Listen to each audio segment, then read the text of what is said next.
अस्सलाम वालेकुम। हम थोड़ा सा कुरान हदीस लेके चल रहे हैं। कभी थोड़ा सा कुरान की आयत पढ़ लेते हैं, कभी थोड़ा सा हदीस पढ़ लेते हैं। कुरान को जानना बहुत ज़रूरी है और तमाम मुसलमानों का फ़र्ज़ है कि वो कुरान मुबीन शुरू करने से पहले अल्लाह ताला की निशानियों को खुद जानें और फिर दूसरों को बताएं ताकि वो अपने ईमान को मजबूत तर कर सकें। अल्लाह ताला की बड़ाई बयान करने के लिए माह रमज़ान मुबारक में जो है वो रमज़ान में तो अल्लाह ताला ने कुरान को वो किया है ना, तो अल्लाह की ज़्यादा से ज़्यादा हम वो करें, तारीफ़ करें और एक दूसरे को बताएं, समझाएं और गिफ्ट भी करें। कुरान हम एक दूसरे को गिफ्ट भी करें ताकि वो उसको पढ़ें।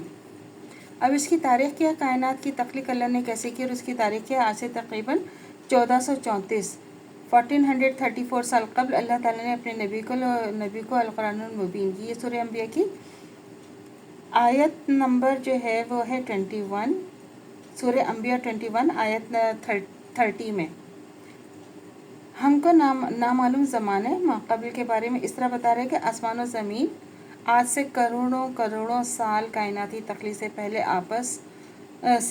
आपस क़ब्ल में मिले हुए थे और यकजान थे। ये सूरह हामीम और सजदा 41 आयत नंबर 11 के मुताबिक अल्लाह ताला सबसे पहले आसमान की तरफ मुतवज्जह हुआ क्योंकि वहाँ धुआं ही धुआं यानी गैसेस थी।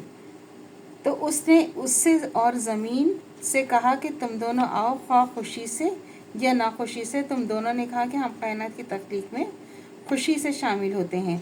तो सूरह यासीन 36 आयत नंबर 86 के मुताबिक कुन फयाकुन कहकर, कुन फयाकुन जिसमें अल्लाह ताला कहते हैं हो जा, तो वो चीज़ जो अल्लाह ताला कहते हैं वो हो जाता है। कुन फयाकुन कि हो जा। सूरह अंबिया 21 आयत नंबर 30 के तहत ज़मीन आसमान को जुदा यानी बिग बैंग के धमाकों के साथ अलग अलग करके। अब यह है कि सूरह हामीम अल सजदा 14 आयत नंबर 11 के तहत इसके अपने हिसाब के मुताबिक 2 दिन 7 आसमान तख्लीक कर दिए और मिली हुई ज़मीन को आसमान और धुएं से अलग कर डाला। और फिर इसने 7 आसमानों को, ये देखिए, ये आप देखें, ये जो आयत है ना, ये देखें किस तरह एक दूसरे के साथ मिली हुई, किस तरह एक दूसरे के साथ जुड़ी हुई और किस तरह इसका रिदम बन रहा है। ये आप चेक कीजिए। सूरह रात 13 आयत नंबर 2 के मुताबिक बग़ैर किसी सतूनों के, जो आसमान खड़ा है, कोई सतून, कोई पिलर तो नहीं है ना, लेकिन अल्लाह ताला ने जब आसमान तख्लीक किया तो वो आप देखें वो आसमान खड़ा है जब तक अल्लाह के हुक्म से, और जब तक अल्लाह का हुक्म नहीं होगा, जब क़यामत आएगी तो आपको पता है ज़मीन आसमान सब रूई के गालों की तरह हो जाएंगे, पहाड़ी रेजा रेजा हो जाएंगे। तो अब ये है सूरह क़ाफ 50 आयत नंबर 6 के मुताबिक बग़ैर किसी दरार या शगाफ के। आप देखें आपको कहीं कोई हो सुराख या दरार, कोई शगाफ कुछ नज़र आता है? नहीं नज़र आता ना। अब यह है सूरह रहमान की आयत नंबर 55, सूरह रहमान 55 आयत नंबर 7 के मुताबिक आसमानों को बुलंद करके मीज़ान कायम कर दिया।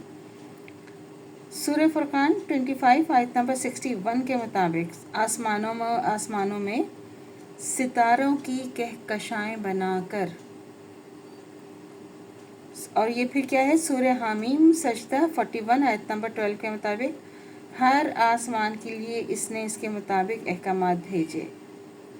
और फिर सूरह नहल में फिर 16 आयत नंबर 12 के मुताबिक इन सितारों की कहकशाओं को मुस्तक़बिल में मज़ीद कहकशाएं पैदा करने के काम में लगा दिया ताकि अल्लाह ताला अपनी निशानियां दिखा सके इन लोगों को जो अक़ल रखते हैं। तो ये आप देखें ना, अल्लाह ताला हर आयत में अपनी अल्लाह ताला की किस तरह बड़ाई आप देखें, किस तरह बयान हो रही है, किस तरह एक रिदम चल रहा है।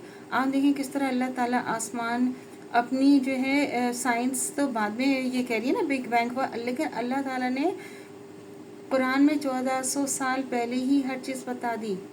साइंस तो अब कर रही है, लेकिन अल्लाह ताला ने हर चीज़ पर, ये अक़ल वालों के लिए बड़ी, जैसे कुरान में अल्लाह ताला ने अक़ल वालों के लिए बड़ी निशानियाँ हैं। अब तलाश करो जो अल्लाह ताला ने अपनी कायनात तख्लीक की, इसको आप तलाश करें अल्लाह ताला। तो अब ये तो इतना सी मैंने पढ़ा है, तो आइंदा फिर इसको कंटिन्यू करेंगे। अल्लाह से दुआ करनी चाहिए जो हमारा ईमान है मरते दम क़ाइम दाइम रहे, ख़ात्मा बिल खैर ईमान पर हो। इजाज़त दीजिए। اللہ حافظ. میرے چینل کو لائک کیجیے، شیئر کیجیے، سبسکرائب کیجیے. شکریہ.